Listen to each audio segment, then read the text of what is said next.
I am sweet 60. Yes, Yes, you sir. are. Yes, sir. Same is 60. 660. 60. Sweet 60. इसका economics नहीं होगा sir. तो अब उसको हाइपोथेटिकल बढ़ा दो, हमारा ऊपर है। लेकिन हमने जब सोचा कि डिस्क्लोज हो ही गया तो हमने अपने लिए एक कविता लिखा, तो उसको रिकॉर्ड कर लो, तो भेज देना। सूप उधर होगा। था भैया। हाँ, सूप सड़ा हुआ कर दीजिए। सर को रहने दीजिए। नहीं, हम नहीं लेते, सर आप ले लीजिए, आपका है। हम नहीं लेते, हम नहीं लेते।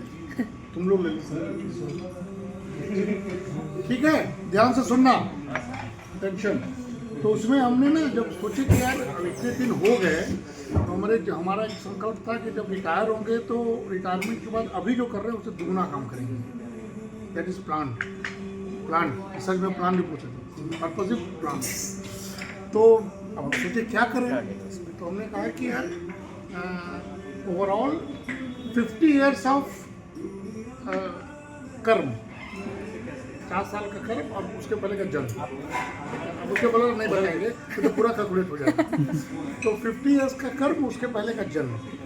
तो हमने उसको पूरा एक लपेटा है। अब ध्यान से सुनो, कल लिखे हैं उसको अपने लिए, तुम लोग सुना दे रहे हो क्या है अपना।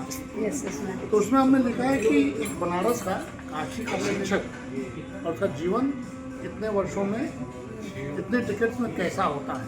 तो मैंने देखो लिखा है, ये चेहरा जो सामने तुम्हारे बैठा है, बगैर किसी चिंता का जो तुम्हारे साथ ऐंठा है, यह केवल एक क्षण नहीं, ये 6 दशकों की तपस्या का संक्षिप्त चित्र है। यहाँ केवल समय नहीं बीता, यहाँ जीवन जिया गया है, संघर्षों को साधना बनाया गया है और कर्म को पूजा। कभी एक बालक था जिसकी आंखों में गंगा, क्योंकि हम बनारस में हमें वहीं पर हम हैं, जिसकी आंखों में गंगा से निर्मल आकांक्षाएं थी, जिसके सपनों में आकाश से असीम ऊंचाई थी। पगडंडियों से शुरू हुई यात्रा, गाँव भी जाते थे, पगडंडियों से शुरू हुई यात्रा धीरे धीरे ज्ञान की राह पर बढ़ी, जहाँ हर मोड़ पर एक नई चुनौती थी। तुम लोगों के लिए हर मोड़ पर एक नई चुनौती थी, हर कठिनाई एक नई शिक्षा थी। फिर एक दिन समय में उसे मैंने हमें शिक्षक बना दिया, और तब से कक्षा केवल कक्षा नहीं रही जो मैं कर रहा हूँ, ये पहला नहीं है, करता रहता हूँ। तब से कक्षा केवल कक्षा नहीं रही, वह एक यज्ञशाला बन गई, जहाँ चाक की धूल या पावर पॉइंट की स्लाइड्स केवल अक्षर या चित्र नहीं दिखाते, वह भविष्य के बीज बोते हैं।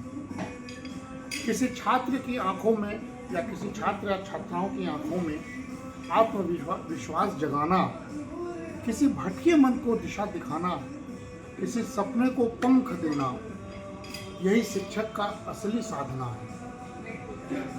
6 दशकों में कितनी पीढ़ियां आई, कितनी आगे बढ़ी, और कितनों ने अपने जीवन की राह पाई। काशी की तरह यह जीवन भी अनवरत बहता रहा, जहाँ हर घाट पर अनुभव का एक दीप जला, हर मोड़ पर संस्कार की एक ज्योति जली। गंगा की धारा ने सिखाया बहते रहना ही जीवन है, और काशी की परंपरा ने बताया ज्ञान का दीप कभी बुझना नहीं चाहिए। आज जब स्मृतियाँ मन की आकांक्षा में उतरती है तो लगता है यह यात्रा केवल अपनी नहीं थी, यह अनगिनत जीवन से जुड़ी हुई थी। यह 6 दशक सिर्फ एक समय नहीं है, यह एक परंपरा है, एक विचार है, एक विरासत है, और यह चेहरा थकान का नहीं, संतोष का चेहरा है, क्योंकि जो दीप जलाया गया है वह अब सैकड़ों हाथों पर पहुंचा है। और काशी की तरह यह जीवन भी कहता है समय बदलता रहेगा, पीढ़ियां आती रहेंगी, पर ज्ञान और संस्कार के दीप युगों तक जलते रहेंगे। इसलिए यह यात्रा रुकने की नहीं है, यह यात्रा रुकने की नहीं है, यह तो केवल अगली पीढ़ी को प्रकाश सौंपने का क्षण है।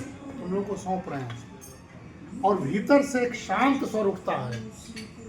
6 दशक बीते हैं, अब तपस्या विशेष है, क्योंकि शिक्षक का जीवन समय से नहीं प्रकाश से मापा जाता है। और मैं प्रकाश हूँ, मैं प्रकाश हूँ, मैं प्रकाश हूँ। बहुत अच्छा सर। ये तुम लोग को हमने डेडिकेट किया, बहुत अच्छा हमने अपने लिए लिखा था।